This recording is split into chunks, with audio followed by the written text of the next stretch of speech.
In 2011, a therapist named Carolyn Evans published a book saying that if your marriage is struggling, all you have to do is give your husband 40 beads. Then you put out a bowl called a bead catcher, and every time he wants to have sex, he puts a bead in the bowl and you have 24 hours to give it to him. You might be wondering the same thing I wondered. How the hell did she pad that idea into a full book?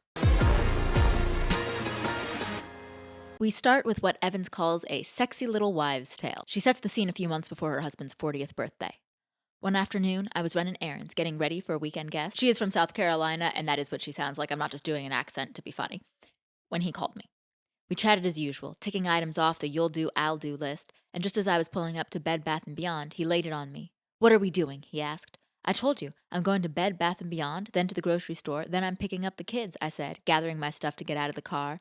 No, I can't live like this anymore. I think maybe we should take a break from each other. Writing-wise, 40 Beads is about on par with 50 Shades. Fast forward from there to a couple of nights before my husband's big birthday. She tells him, "You're getting 40 straight days of sex for your birthday." He responded with appropriate measures of shock, jubilation, and gratitude. I want to know what happened in that fast forward, because how do you go from I can't live like this anymore to, yeah, sure, let's have sex for 40 days straight. I can't live like this. If you come down, you'll get 40 days of sex. Yeah, okay, sure. No explanations for that, but we do get an endless anecdote about how Evans wanted to take a sexy photo and then cut it up and make her husband find it in a scavenger hunt. The idea of cutting up a picture, scattering it, and leaving clues kind of feels like you're a serial killer and your husband has to catch you before you strike again, which I guess could be hot in like a Riverdale kind of a way. In preparation for the photo, Evans gets her bikini line waxed by Angelica, who is then inspired to make her own scavenger hunt for her own husband, which is just very, and then everybody clapped. Like, I do doubt.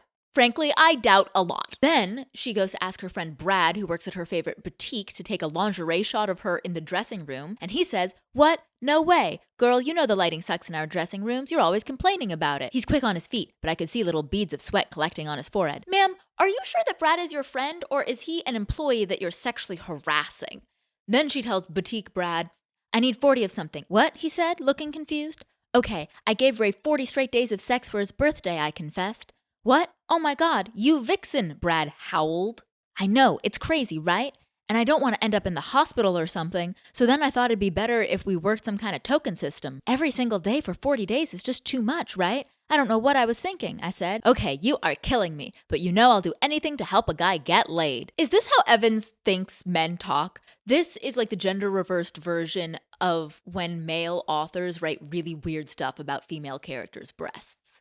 Brad gives her a mason jar full of Venetian glass beads, and she trots off to bother another person at their job. This time, it's her housekeeper, Ludmilla, who she makes take the lingerie shots. That's not cool. Justice for Ludmilla, if any of this actually happened. And with that, Evans has sexually harassed enough employees that she finally feels ready to give us some marriage advice. Chapter 1, she starts by saying, men love sex. More than anything. They have to have it, and if they're not getting it, they think they're dying. Apparently no men are asexual in this universe. She also says men think about sex 960 times per day. Assuming you're getting 8 hours of sleep a night, which you should. Boys, are you getting enough sleep? There are 16 remaining hours in the day, which amounts to 960 minutes. So men are thinking about sex once per minute.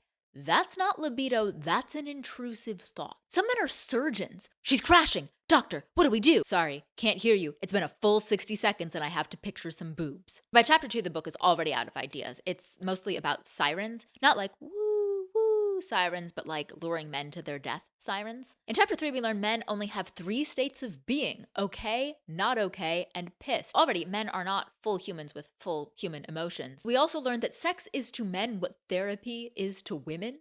For me, therapy is an expensive place to cry. Is that how men view sex? Evans says it completes him. Not only do men want sex, they truly believe that they need sex to survive. They think of it as the answer, the cure, the magic elixir of life. 4. Holding out will make your husband hate you. If you're withholding that one thing he values most in this world, and I say this with a lot of love, he hates you. He probably feels real bad about it, but he hates you. She tells a story about confronting her husband after everything was fixed with beads. "Was I really that bad about the whole withholding thing? Really that bad?" He said, We're having such a nice time. Let's not talk about that right now. Tell me, I said. I want to know. With both of his hands flat on the crisp white tablecloth, in a low, whispered tone, he came out with it. You were the worst. I don't know, man. It kind of sounds like your husband maybe still hates you. 5. Sometimes we avoid sex with them because they've pissed us off, but often it's just because there's something else we'd rather be doing, like sleeping or flossing. Your floss is very good or your sex is very bad, which to me is sort of the elephant in this whole book. Is the sex these straight married women are having any good? Heterosexual women are the least likely group to consistently orgasm during sex, with only 65% of them saying that they usually or always have an orgasm, while heterosexual men are the most likely, with 95% saying the same. Meanwhile, 86% of lesbians usually or always orgasm. Now, sex doesn't have to involve orgasms in order to be good, but it does help. And I do think the presence of a woman's orgasm is a pretty good predictor of how much her partner is paying attention to her sexual needs. And if I'm with someone who doesn't seem to be paying attention to my needs, I am not going to want to have sex with them. This is like when I go to a burger place, and if you can't tell by my vibe, I am vegan, gluten-free, sugar-free, and I don't order anything. And then my friends are like, oh my God, why don't you get a salad? Are you not hungry? And I'm like, no, I'm starving. I just don't see the point of paying $14 for a plate of clinically depressed lettuce. I think the idea that vegans don't eat and that women don't like sex come from essentially the same place. I love to eat, but I know when someone's not capable of serving me. Instead of addressing the quality of sex and what might make it worth having, Evans lists the excuses women use, like throwing up a smokescreen. I don't want to do it. Let's wait until we have some time to really make love. My boyfriend says this to me sometimes, so I guess he's just trying to get out of having sex with me, which is weird because isn't sex his magic elixir of life that he'll die without? If he refuses, is that like refusing medical treatment? Do I need to talk to a medical ethicist? Speaking of medicine, the next excuse is faking a yeast infection, which is crazy. I cannot imagine anyone I know doing this. Evans objects to it not because it's insane, which it is, but because if you fake a yeast infection, then you might have bad karma that causes you to get a real yeast infection, which is why I only ever fake mental illness. It's much easier and it's actually great karma. Playing possum, which is pretending to be asleep. I actually did do this once, so I don't want to dismiss it as a completely insane thing to do, but I did break up with that person 2 weeks later. So if you find yourself doing that, it's not a great sign for your relationship. Not that you don't want to have sex on any particular night, which I think is pretty normal, but the idea that you can't just say to your partner, oh, I'm not feeling it tonight. Let's find another way to spend time together. 6 is where she says, I'm sure there is that very occasional husband out there who doesn't really dig sex. The exception proves the rule. She's misusing that phrase, just linguistically, and that drives me a little crazy. But more importantly, it drives me crazy when people act as if evidence against their argument is somehow evidence for their argument. If I say the CIA is awesome, and you say, what about Cobalt, Guatemala, Bay of Pigs, Iran-Contra, the other Iran stuff that had nothing to do with the Contras, the other Nicaraguan stuff that had nothing to do with Iran, what about the wiretapping? And I say, oh, the exceptions prove the rule. I did not win that argument. Evans tells us, if your man maintains a high level of irritability and you've always thought he just didn't like sex, I'm afraid you might not have a rare breed on your hands, but instead just your typical run-of-the-mill sex-starved husband. Chances are the fact that he's not getting any has everything to do with his general pissed-off mood. So definitely have sex with a man who seems angry. That is a smart and safe choice for me and for you. 7, she says that some women love sex and some women hate it, but most women fall in between. We like sex, but we probably crave a lot of other things a lot more. Using a lot twice in one sentence. And while we definitely can appreciate all the benefits that the toe-curling, mind-blowing orgasm delivers, we're also okay with a good book, a warm blanket, and a dark chocolate Dove bar. This might be one of the less objectionable sections because it's like, oh, sometimes you want to have sex and sometimes you want to do other stuff. It seems really nice to be a complete human being who likes sex but also has other interests. Unfortunately for men, that's impossible because they have to think about sex once per minute. How would a man even be able to read a book? Would he be able to eat a Dove bar, or would he just melt it down so he can rub it on his junk? This book is based on the idea that men have higher sex drives than women, which is not proven. I don't want to say it's not true exactly, but this is something that's hard to collect data on because how do you define sex drive? Is it how often you have sex? How often you want to have sex? How often you think about sex? How many Tarantino movies you sat through in your 20s patiently waiting so that a man would eventually have sex with you? In 2022, Julius Frankenbach and his team found that men do have a higher sex drive on average than women. But a big part of the reason they drew that conclusion is because men reported masturbating more often than women did. And that study found that about a third of women had a higher sex drive than the average man. So how much does men have higher sex drives than women really mean? In chapter 8, Evans tells us, people say that kids are the glue in a marriage. I've never heard anyone say that. If your marriage is being held together by your kid, that's bad. That's not good. The most noteworthy thing in section 9 is she says that if a man's sexual needs are not being met, he might look elsewhere, which is like a reasonable guess. I think people's likelihood of infidelity does increase when their needs, sexual or otherwise, are not being met in their relationship. And then she says, it would sound so sexist if it weren't coming from me, right? This is the part you think sounds sexist? You've made men seem so obsessed with sex that I think they maybe shouldn't be allowed to hold jobs. Meanwhile, women cannot be trusted because they're lying to their husbands about medical conditions. We are way past sexist. Honestly, the most sexist thing about this section is the idea that women won't cheat. And that is why I am running for president on a pro-adulterous platform, and I hope you will consider supporting me in the 2024 primaries. 10. The 40 beads method is about a choice, not a duty, which feels disingenuous given that I'm being asked to choose to have sex in exchange for Venetian glass beads, which are, I'm sorry, not even a sexy kind of bead. Unfuckable. She says, ladies, it's time to love the one you're with, and you can start by surrendering the booty. This is the second time she's used the phrase surrendering the booty, which in addition to sounding like pirate-themed, brings us to the problem that underpins this whole book. So let's talk about the commodity model of sex. In his 2008 essay, Toward a Performance Model of Sex, Thomas Macaulay Miller lays out what he describes as the commodity model of sex. We live in a culture where sex is not so much an act as a thing, a substance that can be given, bought, sold, or stolen, that has a value and a supply and demand curve. In this commodity model, sex is like a ticket. Women have it and men try to get it. Women may give it away or may trade it for something valuable, or a glass bead, I guess. But either way, it's a transaction. Women are guardians of the tickets, men apply for access to them. The commodity model assumes that when a woman has sex, she loses something of value. If she engages in too much sex, she will be left with nothing of value. This is bad. We need to move toward what Miller calls a performance model of sex, where we treat sex not like a commodity, but more like a musical performance. Each person has their own history and interests and repertoire, and then you communicate to create something together. This is better not just for decadent fallen women like me, but for everyone. Because the commodity model is not sexy. It is not fun to feel like you are providing a service for a man to purchase with kindness or security or beads. You want to feel like what you are, which is a person with agency who's creating something with her partner. 11. Evans says that once you give your man the key to your treasure box, which he's going to always be the best version of himself at home and in the world. One faithful beater drew some interesting correlations between beating and her husband's success as a trader in the New York Stock Exchange. Someone post that on Wall Street Bets. It'll only be like the 8th dumbest thing on there. 12 is called What Would Gloria Say? The Gloria in this chapter is Gloria Steinem, one of the most famous second-wave feminists and person whose name should not be in this book. Evans says that Gloria would dig the 40 beads method. And I want to disagree on two fronts.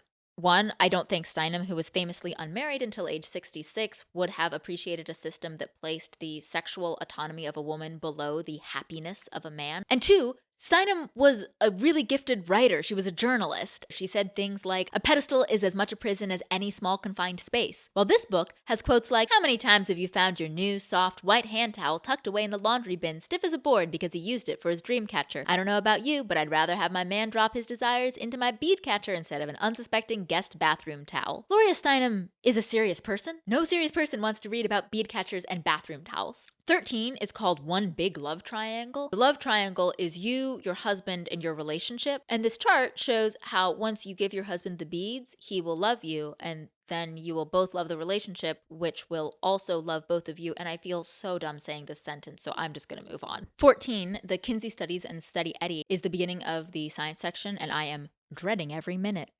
15 is about how it just doesn't take all that much to get a guy's motor started. As women, we're just not like that. And here's where I want to talk about spontaneous versus responsive desire. Spontaneous sexual desire is when you want to have sex as soon as you encounter something that you find sexually interesting, while responsive desire is when you want to have sex in response to experiencing something that's already sexually pleasurable, like kissing. And in general, most men might be more likely to experience spontaneous desire, while in general, most women might be more likely to experience responsive desire. First proposed by Rosemary Bass lesson in the female sexual response, where she had this mess of a chart. One of my core frustrations with this book is that it peddles a glib, facile solution to a complex, real problem. There are a lot of long-term couples who wish that they were having more sex, and there are a lot of women who experience primarily responsive desire, which can sometimes make that tricky. They deserve better than buy 40 beads so your husband stops humping your hand towels. In 16, she talks about how the medial preoptic nucleus is about twice as large in males as in females, and says,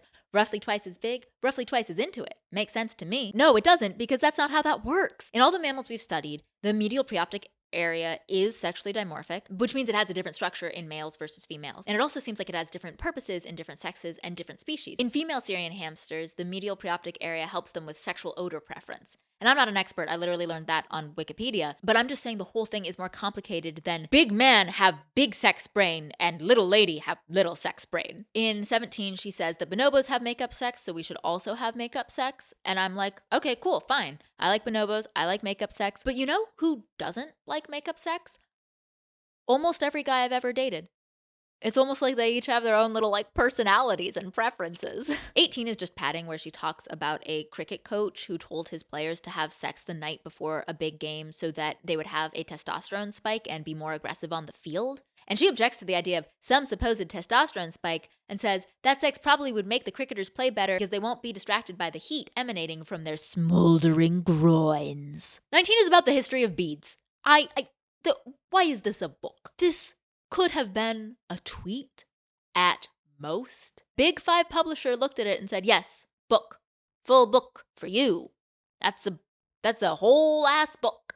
In 20, she straight up tells us that sex is a commodity, but we already know that that is not good or true. So instead, I want to talk about the part where she tells you to open up the pipeline and enlist the 40 beads method to help you stabilize the ever-volatile marital sex market, thereby restoring calm and goodwill to the home front. That is a shockingly cogent description of how rationing works. I love rationing. It's fun. It's flirty. It's 40s. But then in the next section, she says, when a man feels like he's getting rationed, he feels like Oliver Twist. They hate this. Creating a token system where the tokens can be exchanged for commodities, and the number of commodities allotted to each person is predetermined, is literally rationing. And now seems as good a time as any to mention that 40 is just not a lot. It averages out to having sex every 9 days. And I want to be clear, if you and your spouse want to have sex every 9 days or every 9 years or never at all, that is totally cool. It doesn't mean that there's anything wrong with you or wrong with your marriage. All that matters is that you're happy and healthy. But this book makes it sound like men can't be happy and healthy without sex because it's the magic elixir of life. He needs it in order to do his job and also sports. What if he blows all his beads having weekly sex until October 7th and then the rest of the year he's distracted by the heat emanating from his smoldering groin? In 22, she makes up this really weird scenario that I'm going to read to you whole. Your husband's getting drinks after work with some colleagues, and after they're good and lubed up, Jack leans in to confide in his closest work buds that his wife Carol just can't get enough.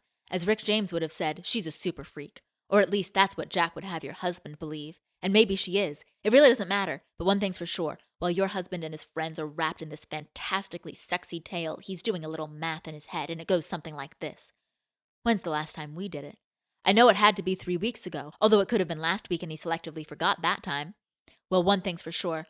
I'm not getting it like Jack does. This is bullshit. She's such a bitch. My life is shit. No, man, your workplace is shit. Women in your office take the stairs so that they don't have to be in an elevator with Jack. If you're thinking about your wife at all, it's probably to think about how violated she would feel if you talked about her like that to someone she's going to have to eat hors d'oeuvres across from at the holiday party. It's also just hard to imagine any guy over the age of 20 talking like this. The adult men that I know, if they're going to talk about sex, it's usually to share something that's funny or unusual or dramatic that happened to them. My wife just can't get enough. It's just juvenile. The next 7 sections are her explaining some of the rules. Rule 1, be generous with the number of beads you gift him. Go for 40. This is also the section where she explains what type of beads you should buy and what type of jar and what type of bead catcher. That is, if you don't buy her official kit. A man can't buy his own beads. He's so fragile that he can't take his ass to Michael's in order to buy tokens for technically consensual sex with his wife. She also has this depressing quote. I can't tell you how many men, after hearing all about how their lives are about to change with the 40 beads method, circle back around to their wives and say, but I want you to bead me too. Good for them for thinking that they'd get beaded, but we're working off the more active male sex drive here, which typically initiates more than enough sex for all involved. The beads just go one way. This is so freaking sad. Like, where is the space for men who want to feel desired? Where's the space for women who want to have more agency in their sex life than choosing the color of their dubcon beads? Well, the book says you can make 3 nudge cards to give your husband when you want him to bead you, and saying that sentence has made me too dumb to even try to explain how stupid that sentence is, and now we are just trapped in an infinite recursive loop of stupidity. I will say that in an interview, Evans did say this. I wrote the book from my perspective as the person in the marriage with the lower libido. Some women are the ones that have the higher libido, so they give the beads to their husbands. But the book doesn't even mention that as a possibility. So I wonder if she started saying it in interviews because someone else said something. I'd also like to say there are a lot of men out there who are experiencing low desire, so I'm sure there's a lot of women who would also like to be able to put a bead in the jar for their guys. Rule 2, take charge. Be assertive when gifting the beads. They love that. It's about you looking him in the eye and saying, here's what we're going to do, and him looking really confused and then delighted. Can confirm your husband will look confused. When I explained the 40 beads concept to my male partners, the questions I got included but were not limited to, what's the interest rate? Do the beads have cash value? Are the beads fungible? What color are they? What's the minimal amount of sex? Why would you want to have sex just 40 times a year? Do the beads guarantee active participation or just pillow princessing? Does the bead balance roll over into the next year? What counts as sex? I want to take that last question seriously, because this book doesn't seem to have any definition of sex except to tell us that it's a commodity, which is giving me a strong the only real sex is vaginal intercourse sort of a vibe. And obviously I want to whine and bisexual about that's not a good definition, meow meow. But let's assume, like the book does, that we're all sad straight ladies and sexless straight marriages. Some of the best advice I can give in that situation is to expand your definition of sex. Because I like as much as the next person, probably more. But sometimes that's just a lot to put my body through, with the climate crisis and everything. But even on nights when you don't want to get you might be happy to do other sexy things together, like having him on an acoustic guitar. Rule 3, tend to your bead catcher. Let no bead go unacknowledged. He has to drop it in a little container for you to check, and then you have 24 hours. She also says that men enjoy anticipating sex more than they enjoy having it, which seems awfully bleak. In this world, sex is the magic elixir of life that men think about 960 times a day, and then when they have it, they don't actually enjoy it. It's like watching the 4th season of Arrested Development. It's everything you've ever wanted, and then a few episodes in, you're like, how long are we doing this? Like, all night? Rule 4 is preserve the integrity of your beads. And I don't know if a person who sexually harasses their housekeeper is an expert on integrity, but okay. Rule 5 says redeem every bead in a timely fashion. She also describes beading by proxy, which is where your husband tells you to put a bead into the catcher for him. No, if I put the bead in the catcher, I'm having sex with myself. Rule 6, honor every bead. You're not supposed to deny your husband access to your body if he's just like regular rude, but apparently if he's being really awful, you can turn your bead catcher upside down until he behaves again, at which point you invite him to drop a bead so he doesn't die without the magic elixir. I will give Evans credit for saying that you shouldn't bead with someone who's an asshole or abusive, you should get divorced, but it's more like half credit because she acts like being angry a lot and not contributing to housework are just normal husband things instead of huge red flags. Rule 7, never abandon the bead, even when you know you're a beading expert. Like recovering alcoholics, every good beater knows we're all just one sip away from slipping back into our old destructive sex withholding ways. Who's withholding sex? Genuinely. Like, I understand not being in the mood for sex for any number of reasons, including frustration with your partner. But if you're intentionally withholding sex as a tactic, what are you, like a 90s sitcom character?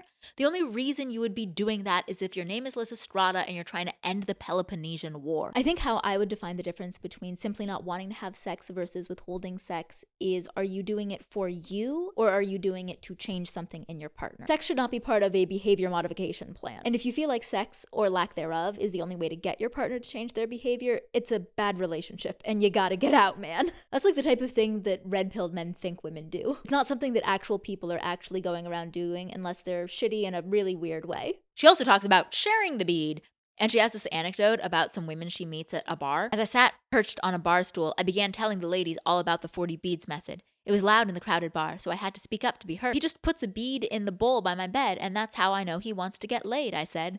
Those girls got pretty uncomfortable pretty quick, ducking and cocking their heads to determine if their husbands had overheard. The blonde began speaking to me using her inside voice, hoping that would cue me to turn down the volume. Well, that's just crazy, she said in her thick southern drawl. I wouldn't want him thinking he could have it any time he wanted it. That would mess up everything. Okay, I said, popping the olive from my martini into my mouth and extending my glass to my husband for another. But it's working out pretty well, I'm just saying. I mentioned the above story only to impress upon you how important it is not to let other people, particularly other women, negatively impact your beading practice. My sister in Christ, my comrade in arms, they were minding their business, and then a stranger came up and started talking about sex beads. They did not bring the negativity. So now we jump to 27. Here we get another person whose name should not be in this book, Mohandas Gandhi, and another mantra: I bead the change I want to see in my relationship. I can't wait for her take on Martin Luther King's I have a bead speech. Then there's a chapter on situational beading, which is beading on vacation while pregnant, after giving birth, and during illness. Then we go back to the rules. Rule number 8, have fun with your beading adventure. No, shan't. Adopt a green bead policy. In this rule, she tells us the biggest twist of the fucking book, which is that the beads are recyclable and that every time your husband gets low, you just give him old beads to reuse, which is just, why? Why is it 40 beads then? Why can't you just give him one bead that he just uses over and over? I am so upset that I really tried to write like a genuine, thoughtful, sex-positive, feminist, evidence-based critique of this, and it doesn't even, the concept, the math isn't even sensible. I don't want to read the next part, which is about the beadifits. She capitalizes any word related to bead as if it's God. She even has the mantra, I abide in the bead. Apparently, if you bead, your husband will start doing housework. In 2023, American wives in marriages where they were equal financial contributors to the household still averaged 4.6 hours per week of housework, while their husbands averaged 1.9 hours per week. Plus, women spend an average of 2 more hours per week than their husbands on caregiving duties. If you want to learn more about that gap and how to resolve it, a lot of people like Eve Rodsky's book, Fair Play. I haven't read it, but it's got to be better than beads. 31. There's a certain intimacy that comes when two people share a secret, and that's what you two will have, a sexy little secret. It doesn't seem like much of a secret if you're sharing it with strangers at the bar. Maybe next time they could just rob a bank together. In 32, she uses quantum physics to justify beading. We project energetic vibrations out into the world through our emotions and our thoughts. When your husband goes to his bead stash, that simple act creates a release of positive vibrations that swirl all around your relationship. Wait till someone tells her about the double slit experiment. That's bad. I should not include that. 33, getting up for getting down, is about how the beads let you have some time to get into the mood for sex, and I want to use this as a gateway to talk about someone who actually has good advice. In her book, Mating in Captivity, Esther Perel talks about intimacy, which is that feeling that we get of being really close in a long relationship where we're almost merged with our partner. And that feeling can feel really safe and really comforting, but it kills eroticism, because eroticism thrives on being separate, on having a barrier to cross. There's no barrier to cross if you've merged with your partner. So a lot of her advice is about how to get that healthy distance so that you can be excited to come back together. And she is very much against scheduling sex. She says it's terribly American. But she does believe in making time for eroticism, making time for things that make you feel sexy and playful and free, as opposed to having sex at beat o'clock. 34, 35, and 36 are all variations on how great your marriage is going to be once you bead. And I want to share a quote from a woman named Jessica who said, beading has made my husband more tuned into me after he does something stupid, instead of being defensive and stomping off into his own corner. I'm pretty sure this is because he wants to be on the ready when he's all clear to drop a bead. Is that what these women think marriage is? A man being kind of nice to you after he screws up because he doesn't want to jeopardize access to your body? That is so dark. 37 tells us that if your guy has a tendency toward forgetfulness with regard to things you ask him to do, chances are that will change once you start beading. So if you were affected by the Adderall shortage, no problem, just buy beads. It's that easy. Chapter 38 is about Men Are From Mars, Women Are From Venus, which is an unhinged series of relationship books that I do plan to review. She also references Skinny Bitch, which is a banana pants diet book. I might do a review of that as well. We'll see. By chapter 39, even Evans is bored of herself. She calls this one Getting Good with Getting Down, which is 2 words off from chapter 33's Getting Up for Getting Down. In chapter 40, she invites us to the 40 Beads blog, which does seem to have been taken down since then. I tried to find it on the Wayback Machine, and then I realized that I'm a good person and I don't deserve to suffer. She tells us to start beating support groups with each other and evangelize to all the women we meet, including at Pee Wee football games, which, how do you start that conversation? Well, These kids are terrible at football. Unlike some cricket players who had sex so they wouldn't be distracted by their smoldering groins. Jail. Straight to jail. And that, mercifully, is the final chapter. I haven't really criticized Evans for heteronormativity or assuming that everyone's monogamous, because I wasn't surprised by either of those. Sort of like when people criticize Girl Defined for transphobia. Like, yeah, transphobia is bad, but am I shocked that evangelical Christians talking about biblical womanhood aren't down for trans liberation? No. Evans does acknowledge that gay people exist, and I do think she kind of tries to code Brad as gay, frankly, but whatever. She does say that no gay people have ever beated. So there's that. Obviously, please do not use this as an opportunity to harass her or send her anything weird. I used this book as a window into some cultural problems, but she was not the one who created those problems. And it seems like she really believes that she is helping people. I've done my best to make a good faith assessment of whether this is a book worth reading for the population that Evans is writing for. Women in hetero marriages who want? Question mark? Question mark? Question mark? To have more sex. And I don't think it's even good for them. The book paints women as gatekeepers and men as sex obsessed, and I don't think that that is a model that's going to lead to you actually having a real connection with your partner. If you're in that situation, you're better off reading Mating in Captivity, Come As You Are, and maybe Fair Play. I do want to know what a triad of gay dudes beating looks like. Is it just 3 guys absolutely drowning each other in Venetian glass? I'll tell you this for free. If you inform your boyfriends that you are getting some sex beads and you come home with this, they are going to be disappointed. Like, subscribe, comment if your groin is smoldering, and I'll see you next time. Bye.